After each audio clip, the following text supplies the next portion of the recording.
Psychology previous year questions ആണ് നമ്മളിവിടെ discuss ചെയ്യുന്നത്. ഇത് NCA 2023 UP സ്കൂൾ ടീച്ചറിൻ്റെയാണ്.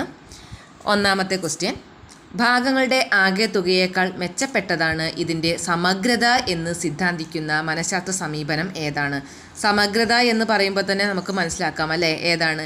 ഗസ്റ്റാൾട്ട് സിദ്ധാന്തമാണ് ഇതിൻ്റെ ആൻസർ. 2, വ്യവഹാരവാദത്തെ സംബന്ധിച്ച് ശരിയല്ലാത്ത പ്രസ്താവന ഏതാണ്? ഏതൊക്കെയാണ്? വ്യവഹാരങ്ങളെല്ലാം ചോദക പ്രതികരണ ബന്ധങ്ങളിൽ അധിഷ്ഠിതമാണ് എന്ന് പറയുന്നത് ശരിയാണ് അല്ലേ. ജീവികളെ നിരീക്ഷിച്ചു മനുഷ്യരുടെ വ്യവഹാരങ്ങളെക്കുറിച്ച് നിഗമനത്തിലെത്തുക തെറ്റാണ്. കാരണം ജീവികളെ നിരീക്ഷിച്ചിട്ടാണ് വ്യവഹാരവാദത്തിൽ എന്ത് ചെയ്തിട്ടുള്ളത്, ഓരോ പ്രസ്താവനകളും ഇറക്കിയിട്ടുള്ളത്. അപ്പോൾ B ആണ് ആൻസർ. മനോവിശ്ലേഷണ സിദ്ധാന്തത്തിൻ്റെ ഉപജ്ഞാതാവ് ആരാണ്? നമുക്കെല്ലാം തന്നെ അറിയാം അല്ലേ, സിഗ്മണ്ട് ഫ്രോയിഡ് ആണ്. അപ്പോൾ ഏതാണ്? ഓപ്ഷൻ D ആണ്. മാനവികതാവാദത്തിൻ്റെ പ്രധാന കാഴ്ചപ്പാടുകളിലൊന്ന് ഏതാണ്? മാനവികതാവാദത്തിൽ അവർ ആത്മസാക്ഷാത്കാരത്തിനാണ് അവർ പ്രാധാന്യം നൽകുന്നത്.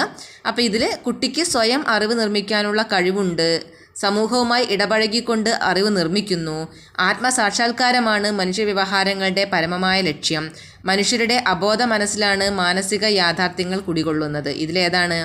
ഇത് C ആണ്. ആത്മസാക്ഷാത്കാരമാണ് മനുഷ്യ വ്യവഹാരങ്ങളുടെ പരമമായ ലക്ഷ്യം. 5, പിയാഷെയുടെ സിദ്ധാന്തപ്രകാരം നിലവിലുള്ള സ്കീമ ഉപയോഗിച്ച് പുതിയ സാഹചര്യത്തെ ഉൾക്കൊള്ളുന്ന പ്രക്രിയയെ എന്ത് പറയുന്നു?